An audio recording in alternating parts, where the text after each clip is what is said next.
When somebody develops cancer, the first question that they're going to ask is, hey, doc, why did I get the cancer? Actually, the more important question from my perspective is, how come we don't get cancer more often? And once you realize that the body actually has its own way of battling cancer and keeping it at bay, suddenly, if you're like me and you've been touched by cancer in your life, somehow, whether it's a friend, a relative, colleague, and maybe yourself, then you're going to want to actually watch this video to the very end.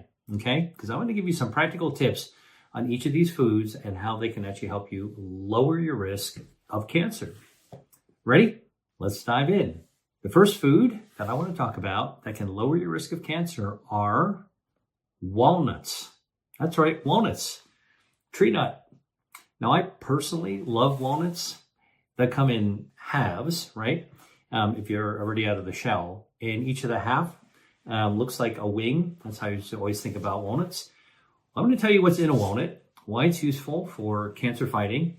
And then if you like to eat walnuts, I'm going to tell you how I actually use them for my own food. But let's first talk about cancer, all right? I'm a cancer researcher. I'm a physician. I have cancer patients. I've diagnosed cancer in many people over my career. So I want to actually tell you a little bit about the biology of cancer, and because if you understand what we now know about cancer, it'll give you a clue on how we can actually use food to fight it. All right.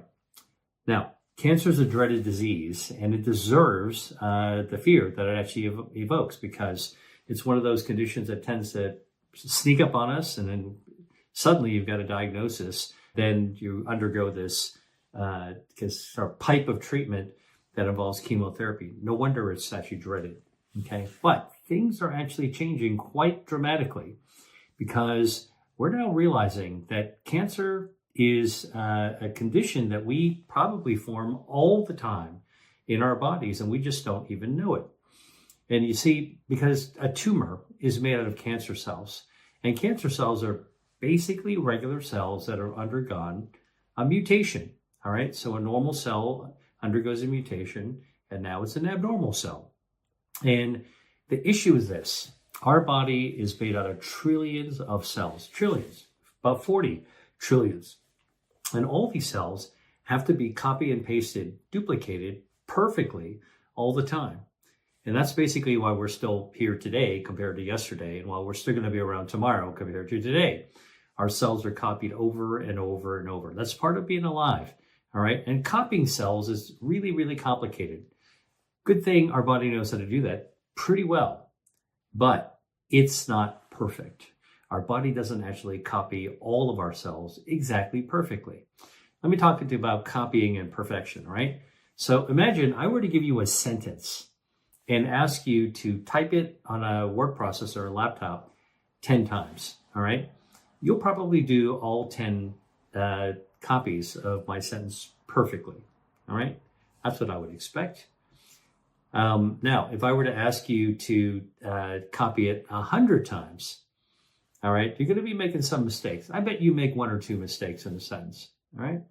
Now imagine I would ask you to copy it 40 trillion times, because that's how many times our body has to copy our cells. We got 40 trillion cells. We got to copy 40 trillion cells. And now, for sure, whether it's you or your body trying to make that many copies, mistakes are going to be made. And every mistake when you make a copy of a cell turns out to be a mutation. All right.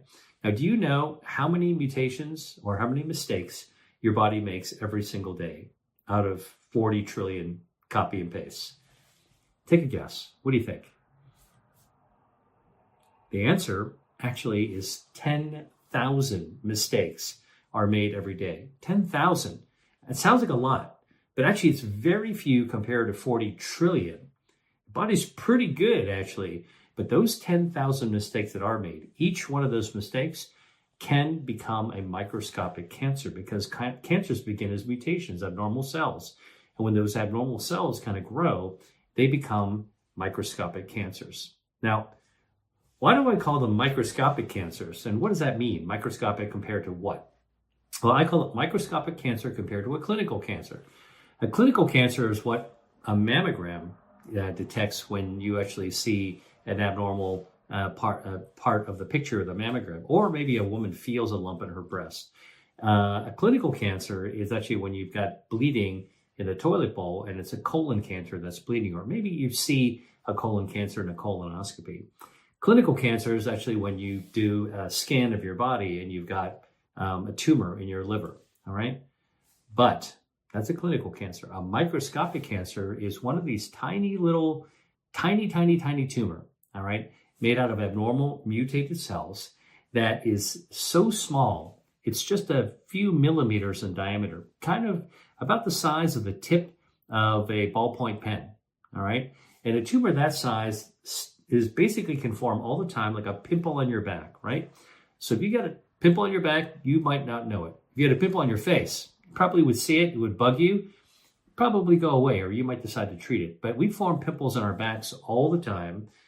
We don't look at our back, so we don't know it's there, and our body will kind of resolve the pimple. It'll kind of go away by itself. And that's actually what happens to these microscopic cancers that are present and growing all the time in our bodies, all right?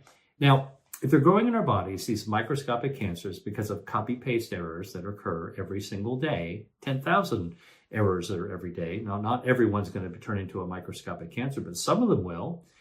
What actually happens? Well, they sit there and they try to grow. They can only grow to 2 to 3 millimeters in diameter. That's about the size of the tip of a ballpoint pen. Then they are frozen and can't get bigger. You know why? Because they don't have a blood supply. No blood vessels are feeding a cancer like that. The reason that no blood vessels are feeding cancer like that is because our body has a natural defense system. It's called the angiogenesis defense system that helps our healthy tissues grow blood vessels and get a circulation and keeps disease tissues like that microscopic tumor from developing a blood supply. All right, so that's one of our health defenses. I write about it in my book, Eat to Beat Disease. I teach about this health defense system and the foods that can activate it in the online course I teach called the Eat to Beat Disease course that I give, every couple of months. But here's the key thing. Your body does a good job to hold that microscopic tumor in check. And then another one of your defense systems, your immune system, will have immune cells that wing by. They're conducting surveillance all the time. These immune cells are in our bodies. And they wing by that microscopic cancer. They see it. It's kind of like seeing a drug dealer on the corner of a peaceful neighborhood. Shouldn't be there, right? So what does the cop do? The police will actually interrogate the weird-looking guy, the suspicious-looking guy. And if they think they're suspicious enough, you're going to throw them in the back of the paddy wagon and take them away, cleaning up the neighborhood. And that's exactly what your immune system does. Okay, so the body is actually preventing blood vessels from growing to feed the cancer, so it's stuck at 1 millimeter. Now your surveillance system, the immune system, wings by, spots this abnormal microscopic cancer, says, hey, wait a minute, let's go check this out. Find out that it's a microscopic cancer, and then what they do is they actually then destroy the cancer, take it away, destroy it. Okay, and that's why, despite the 10,000 mistakes that our body makes in copying and pasting our DNA every single day, that's why we don't develop cancer more often. Now, when somebody develops cancer, the first question that they're going to ask is, hey, doc, why did I get the cancer? And, sometimes there's an answer: smoking, family history, all kinds of things that are high risk factors for cancer. But actually, the more important question from my perspective is, how come we don't get cancer more often? And that's because of our body's health defense systems that keep the cancer at bay. And once you realize that the body actually has its own way of battling cancer and keeping it at bay, suddenly it actually opens the idea that maybe there's another way that we can actually use diet and lifestyle to amp up, to shore up our body's natural health defenses against cancer. All right. Now, notice I didn't talk about chemotherapy at all. That's not even part of the equation here. Okay. Now, this whole issue about microscopic cancers, how do we know they exist? Well, I'm all about evidence, so I'll tell you that this has been established in autopsy studies of people who died of not cancer, right? So they might have died in automobile accidents or trauma, some other cause. And some people undergo an autopsy, and what the pathologists who conduct these autopsies do is they go check every single tissue, including breast and prostate and thyroid. And this is where the discoveries were made, because autopsy studies of women who didn't die of cancer but other causes, these autopsy of women have shown that 40% of women between the ages of 40s and 50, all right, already have microscopic cancers in their breast. Most of these women will never be bothered by breast cancer, those tiny little cancers, because they're just microscopic and their immune systems will take care of it. But some of them will go on to develop cancer, but that's a key thing. 40% of women in their 40s who have no cancer, no evidence of cancer, that's no clinical cancer, they already have these microscopic cancers. And that's partly how we know that what I just told you earlier about the copy, paste, and mistakes, that's how we know that occurs, these microscopic cancers. Hey there, I've got something important to share with you, and that is my guide to the 3 healthy foods that you might want to avoid if you're looking for longevity. Many products that are marketed as nutritious can actually undermine your health. And if you want to find out more about these sneaky ingredients and how to make better choices, then just click on the link below the video for all the details. It's very important to know what's really in your food. And this resource that I'm giving you gives you a head start. Get it right now for free in the description below. Or you can access the guide by scanning the QR code on the screen with your smartphone. Now, let's jump back into the video.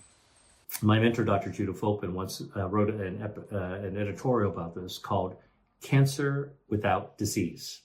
Sounds kind of weird, right? Sounds like a contradiction in terms, but nope. This is actually how it is. We have cancer without disease. Now, here's another study. Autopsy studies of men in their 50s have shown that 50% of these men have microscopic cancers in their prostate. But most of them aren't going to develop clinical prostate cancer. Why? Because even though those microscopic cancers are there, immune system will actually wing by, spot them, and take them out, right? So basically your body prevents blood vessels from growing, keeps them small. By the way, I got to tell you, research I've done in the lab, and that lab has actually shown that if you actually take a tumor and you prevent blood vessels from ever getting to it, can't grow more than 2 or 3 millimeters in diameter. Again, that's about the size of the tip of a ballpoint pen, super tiny. But once you allow blood vessels to touch that cancer, to feed it, bring it oxygen and bring it nutrients, guess what? In the lab, we've shown that that's enough to grow that tumor 16,000 times in just 2 weeks. All right. So angiogenesis, tumor angiogenesis, abnormal blood vessels growing towards the blood vessels. Angio is blood vessels, genesis, how they grow. Our body's health defense controls all of our healthy blood vessels, but occasionally a cancer will be able to hijack that system and grow blood vessels. It'll grow 16,000 times in 2 weeks. All right. That's why angiogenesis is a trigger for tumor growth. But as long as your body can actually keep it small, cut off the blood supply, then our immune system wings by and takes them out. And that's why the 40% of women in their 40s or the 50% of men in their 50s, that's why their own health defenses protects them against those microscopic cancers in their breast and their prostate from ever growing up. All right. And there's another study, it's an autopsy study of people 70 years and older. And what that study showed is that 100% of people above the age of 70 have microscopic cancers in their thyroid gland. Now, the thyroid gland is kind of just in your neck, a little below, just above sort of like the sternum, all right? It's a endocrine gland. It releases thyroid hormone. But as you get older, thyroid cancer is really, really common. But actually, it won't become a clinical cancer, won't be a problem. So all these things were discovered accidentally during autopsy studies. And it just shows how common cancer actually is in the body. Cancer without disease. Our body having health defenses that actually knock out and take away these cancers and keep them from ever growing and becoming a problem. And that's why we're actually healthy, right? So most people don't develop clinical cancers, but because of these health defenses. But if any of these health defenses fail, all right, then it gives cancer an edge, a chance to actually overcome the blood vessel system and grow their own blood vessels, overcome the immune system, escape the immune system.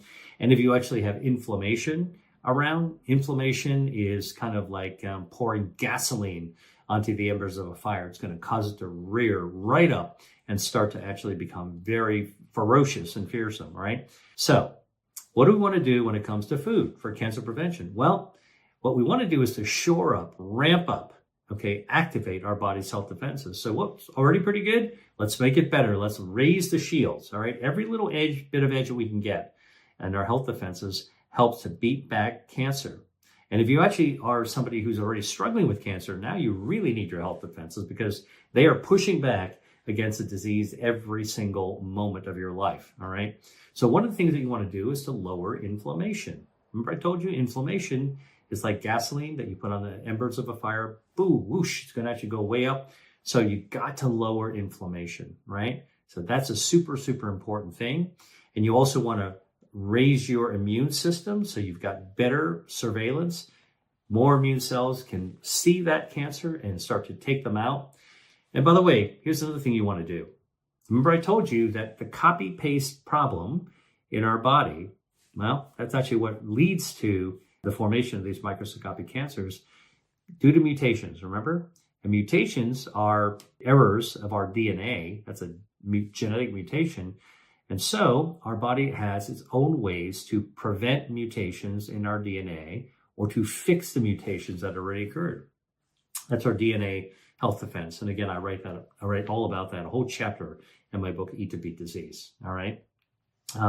Preventing cancers from being fed by blood vessels, starving a tumor by cutting off its blood supply. And by the way, there's another thing. If you can actually wipe out cancer stem cells, let me explain that to you. Our body's made out of different organs, and our organs are sort of differentiated, meaning fully formed cells, right? Your liver is fully formed, your heart is fully formed, but your body has the ability to renew and replenish the cells using stem cells. And you've probably heard of stem cells through regenerative medicine, but this is actually real. So stem cells can kind of rebuild tissues. Now, normal healthy organs have stem cells, right? And our stem cells, our healthy stem cells can rebuild those. But cancer is very, very sneaky. So tumors can have their own cancer stem cells. And these cancer stem cells help to regenerate the cancer if you actually cut it out or treat it, all right? And that's when you hear people saying, oh, they had cancer come back. Well, it's the stem cells that actually help them regrow and establish themselves. That's what recurrence of cancer is all about, all right? So all those things that I told you want to do, you want to kill cancer stem cells, you want to cut off the blood supply feeding a cancer, you want to help your body repair the DNA, you want to lower the inflammation, and you want to boost the immune system. All right, guess what food can actually help to do all those things? You guessed it, walnuts, all right? Walnuts can actually help amp up your body's health defenses so that you can actually protect yourself against cancer, all right? So it lowers the risk. Walnut fits the bill as a cancer defense system. Now, what's in a walnut? So walnuts are a source of plant-based omega-3 fatty acids. These are healthy fats. And guess what healthy fats do? Well, one thing they do is they improve the power of your immune cells. These cells are called T cells. All right, they're just part of our immune system. We need those T cells to wipe out cancer. And eating walnuts gives our T cells a real boost, all right? Kind of arms them up big time. Now, walnuts also contain a natural bioactive, a polyphenol, called elagitannins, all right? It's not just one molecule, it's a group of molecules. Elagitannins, all right? And these compounds, when we eat a walnut, these compounds get into our bloodstream, and they can help cut off the blood supply. But these elagitannins also partly tumble down our gut, right into our colon, where our gut bacteria actually is. And where our healthy gut bacteria lives, all right, the gut bacteria convert the elagitannins in walnuts into something called urolithin, urolithins, urolithins, all right? And guess what? Those urolithins get back into our bloodstream. They've got strong anti-inflammatory and antioxidant effects. Protects your DNA by antioxidant and prevents cancer from flaring up. by lowering inflammation. All right, and that's just from the omega-3 and the ellagitanins. Now, how do we know this works? Well, it's been studied in human research, and studies conducted by researchers at Marshall University looked at people who ate walnuts, and they looked at the risk of breast cancer. All right, so here's what they did. These are women they enrolled into the study who are already getting a biopsy because there's a suspicion they've got breast cancer, right? Maybe it's abnormal mammogram, maybe it's a lump that they felt. And so these are women who were already getting a biopsy. Now, one group actually they divided the group into two. One group actually got 2 ounces of walnuts a day for 2 weeks, all right, leading up to their biopsy. And the other group didn't get any walnuts, all right? So it's walnuts versus no walnuts. And what happens when the researchers looked at the biopsies, so don't forget, they got the walnuts a couple of weeks before the biopsy.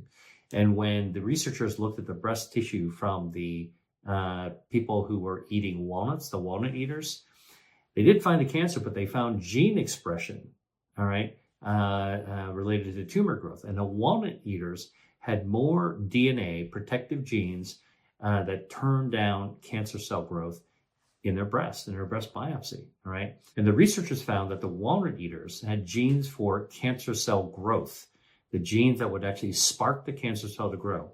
They were turned down, all right, well, by eating walnuts. So eating walnuts turned down the genes that drive cancer cell growth. And at the same time, the same researchers found that eating walnuts in those people protected against cancer by turning on anti-cancer genes that actually are designed to actually combat cancer. So shields up, beating back cancer genes are on, and the genes for fueling cancer growth go down. Everything in the right direction, all right? Now, there was another study that looked at 76,000 women. This was called the Nurses' Health Study. And this study actually looked at women who were consuming walnuts regularly. And they found that women who regularly ate walnuts, like just part of their routine diet, they had a 19% lower risk of developing breast cancer, all right, compared to women who rarely or never ate walnuts, all right. Now, the researchers thought about, the protective effect of walnuts, they said probably due to the high level of omega-3s, all right. But I can tell you, based on what my research shows, that it's not just the omega-3s, it's the dietary fiber. It is the anti-angiogenic effects of the ellagitanins. It is the anti-inflammatory effects of the omega-3s. Everything works together to lower risk.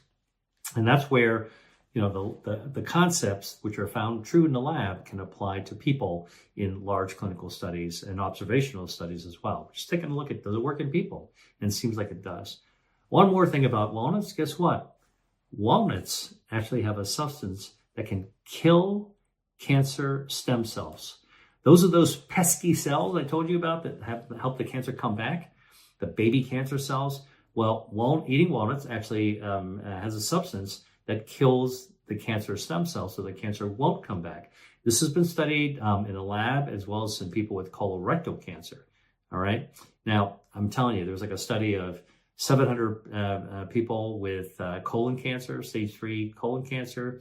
They're getting the regular treatments, and it showed that those people who actually were eating regularly a fistful of walnuts, tree nuts like walnuts a couple of times a week, they had like a 50% lower risk of dying from their colon cancer. So this isn't, walnuts being the chemo.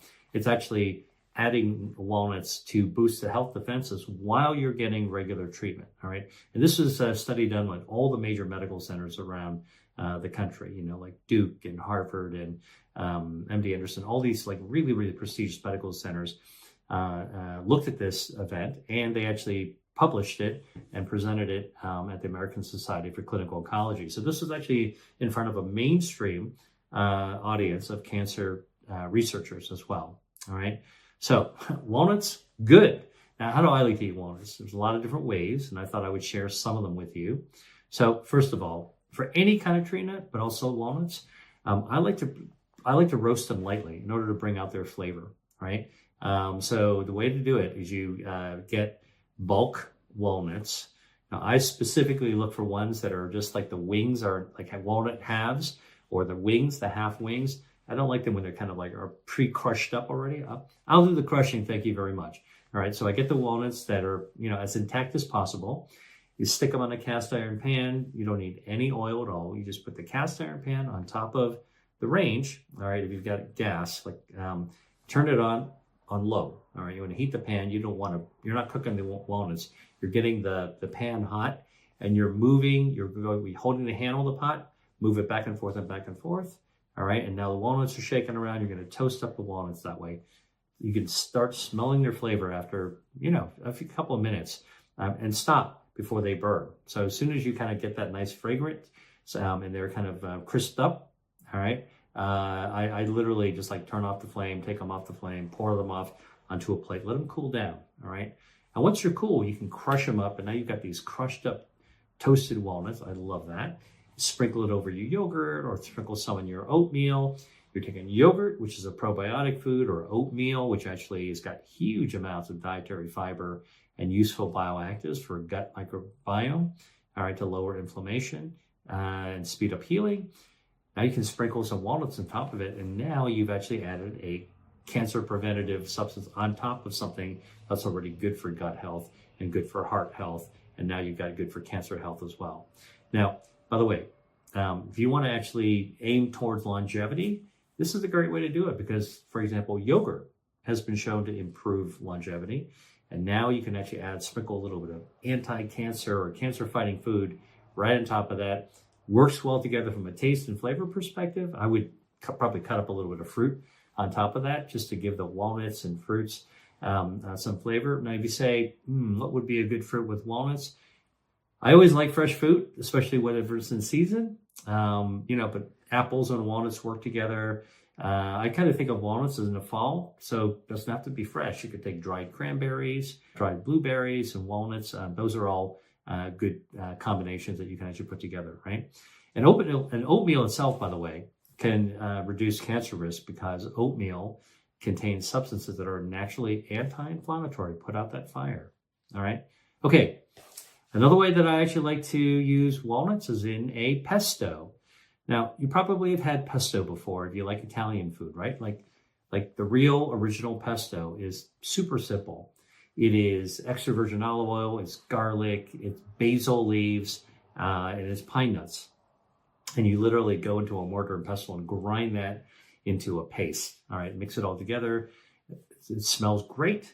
And then if you cook some pasta, I like to use Trophy, which is Trofie, which is the original type of shape of pasta where pesto was developed in Liguria. You take a dollop of that pesto you just made and throw it onto the Trophy, mix it around. Amazing. It's full of healthy ingredients. The extra virgin olive oil, the basil, the pine nuts, the garlic, all good for you, right?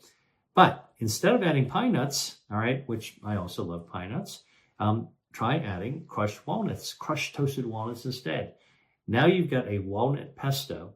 And by the way, there are different kinds of walnut pestos out there if you want to look around for them. But you can make your own, all right? And that's a great way, delicious way to be able to get walnuts into your diet as a way that you might not naturally think of, right? So, and by the way, if you're going to actually make a pasta with walnut pesto, I suggest a organic whole wheat pasta, all right? It's a little brown, a little nuttier, a little bit more nutritious as well, and it's got those bioactives from the whole grain, better dietary fiber. Now you add what we just talked about, walnut pesto on top of that. Man, you've got basically a vegetarian dish, all right, that lights up all your body's health defenses.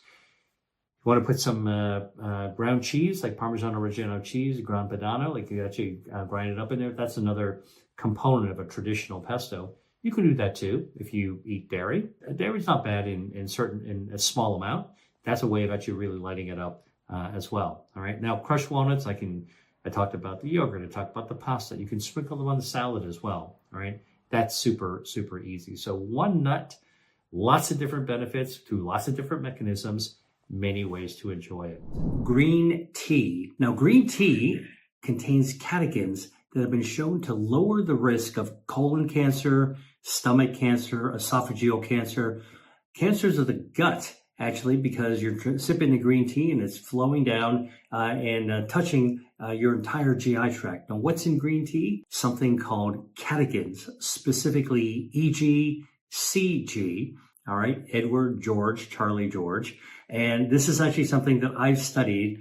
I'm a researcher. I have actually studied food as medicine in the lab, specifically green tea. And I can tell you that this is a natural chemical found in tea leaves that when you brew a cup of tea, the EGCG comes out into the liquid. So whether you actually have tea bags, you have loose tea leaves, or you have some powdered tea, which is another form of getting it. And whether it is green tea, whether it's matcha, you're all getting this catechin into your system. So what does EGCG do in the body? Well, something quite amazing. Drinking tea has been shown by cancer researchers to lower inflammation, which is, of course, one of the drivers for cancer. Green tea also boosts the immune system. Now, we all have cancers growing inside our body. It's a natural part of being alive. When our cells divide, they make mistakes, and each of those tiny little mistakes is a microscopic cancer. But our immune system wings by, finds that microscopic cancer, and takes it out like a sniper. And so good, strong immunity is actually cancer fighting, and green tea actually does that as well. But the thing that I think is most remarkable is that the catechins found in green tea cut off the blood supply to tumors. Now, all tumors are harmless until they actually get a blood supply. And this is a process called tumor angiogenesis. Now, our normal cells, our normal tissues have angiogenesis. We need them in order to be able to heal our wounds.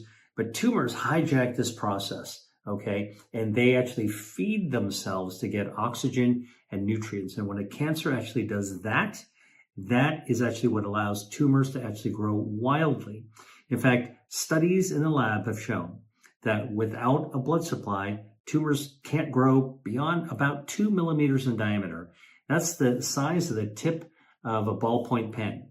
But the moment blood vessels can actually grow up and touch that tumor and feed it, that tumor can grow 16,000 times in just 2 weeks' time. All right. So angiogenesis, which is normal for healing, good for our body. When tumors hijack it, the oxygen and nutrients allow the cancer to explode in growth.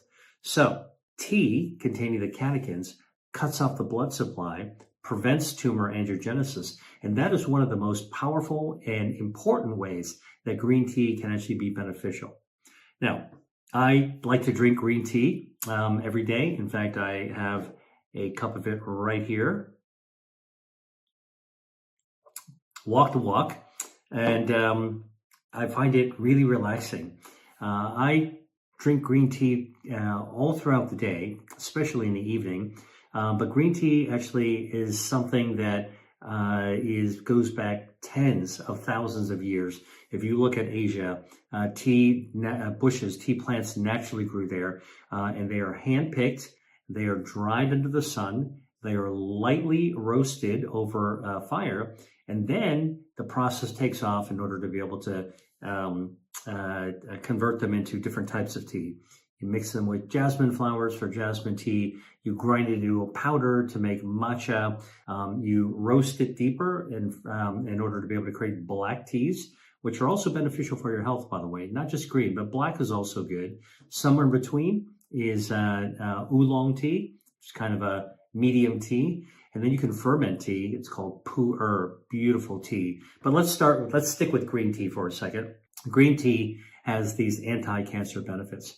So one of the questions is how do you actually make the green tea, and how much should you drink?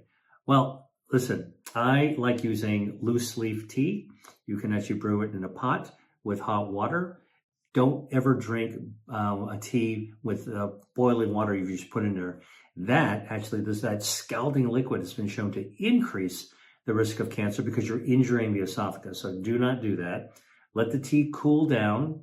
And actually, it takes that time of cooling down to also steep out the catechins. That's a little tip for you. And if you're using a tea bag, you want to dunk the tea bag, all right? in order to be able to shake out those catechins into the liquid. When it actually is cool enough to be able to sip comfortably, then sip it. 2 to 3 cups of tea a day actually has been shown to be beneficial for many different types of conditions. But the most important thing that I like is that it tastes great and it's actually relaxing. Okay. Next food we're going to talk about is brassica. Brassica is a type of vegetable. It's a group of vegetables and contains broccoli, cauliflower, bok choy. It's a green vegetable that you can saute, common in many different types of cultures. You find it in Mediterranean, you find it in Asia. And what's actually in these brassica vegetables are sulforaphanes. These are another natural chemical. And these sulforaphanes, what do? They boost the immune system, right? Good, strong immune system, knocks out microscopic cancers, also lowers inflammation. Inflammation is like the gasoline on a fire, making the cancer grow hotter and faster. When you actually calm inflammation, you're putting out the fire, all right? And actually that is very helpful when you want to fight cancer. The other thing that the brassica does, it actually contains the sulforaphanes that actually are anti-angiogenic. They starve the cancer by cutting off the blood supply. And this has also been shown with broccoli, for example. Now, here's something really interesting. This is a pro tip. The grown-up broccoli is not just the treetops. That's what we used to always eat when I was a kid. Your mom always told you, eat those treetops. Okay, and the treetops do have the sulforaphanes, but it turns out that the stalk, the long stem of a broccoli is actually mostly a stem. It's like a whole tree with some treetops on it. The treetops have the sulforaphane, but the stalk has twice as much of the good stuff. So if you're actually cooking broccoli, cook the treetops, the florets is what they call them, but also save that stem. Stem, if you slice it on a diagonal and saute it, absolutely delicious. You'll find it in a lot of Asian dishes that way.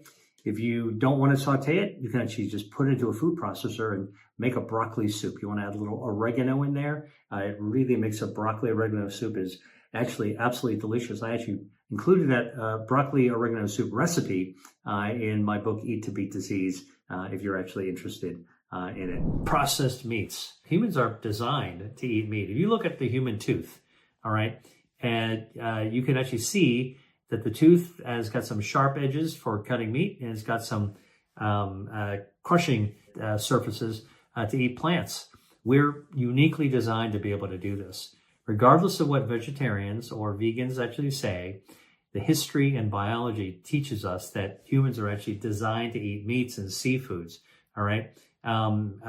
So the bottom line is that humans have figured out from the very beginning, in terms of eating meat, how to make meats last longer, right? Back a long time ago, if you found an animal and were able to use its meat for food, the meat spoils pretty quickly. So one of the things that was done early on by early man is to figure out how to preserve that meat by curing, by drying, by smoking, or by packing it in salt, all right? And this is what you see when you go to the Mediterranean and walk by a salumeria or a cured meat shop, and you see all these hanging from the ceiling sausages and hams, in dry form.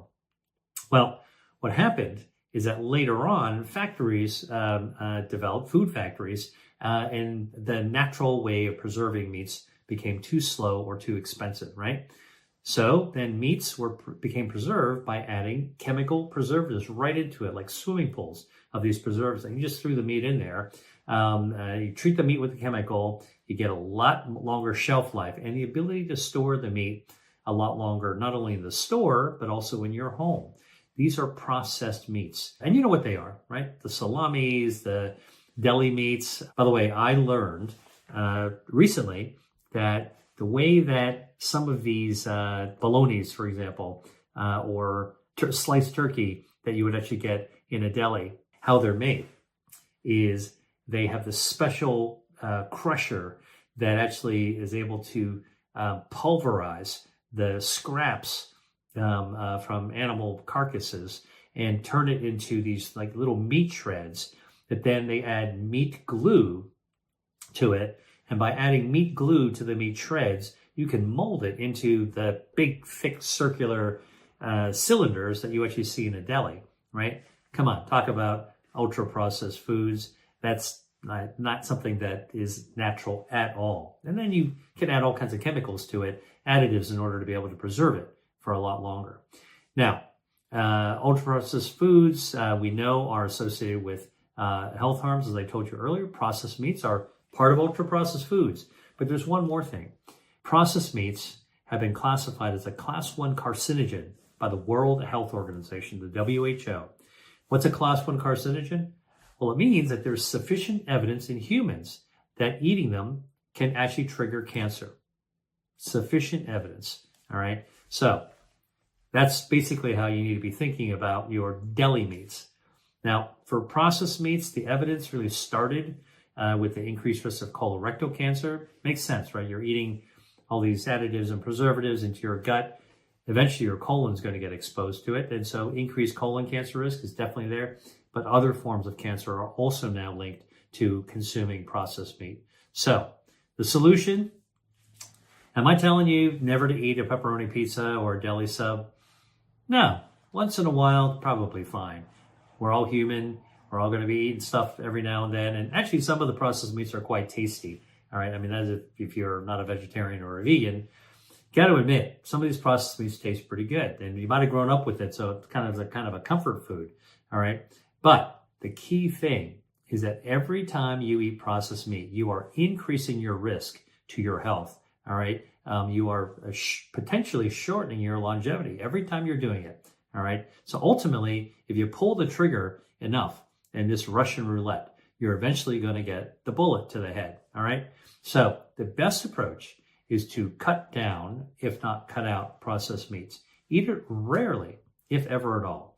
And if you want to treat yourself once in a while, I'd consider a more traditionally cured meat that might even have some healthy omega-3s from plants.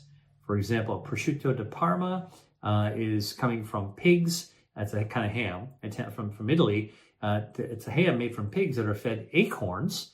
And those acorns contain plant-based omega-3s, which are found in the fat of the pig. So the prosciutto, the ham, that specific kind, actually has some beneficial fats to it. Got a lot of saturated fat too, but it's got some good stuff. Choose, the less bad one. And another one that is less bad are the jamón de Iberico, right? This is the Iberico ham from Spain, because those hams are made from pigs that eat chestnuts.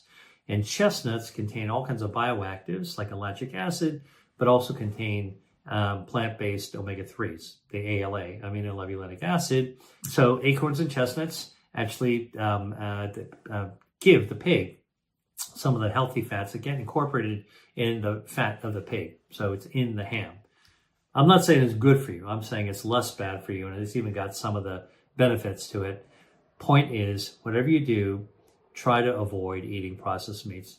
Do it rarely. Treat yourself to a better quality one. All right. Hope you learned something new with this. And thanks very much for watching. And I will catch you on the next video. Hi there. If you enjoyed watching this video, I know you'll love the next one. Stay here and check it out. And I'll see you there.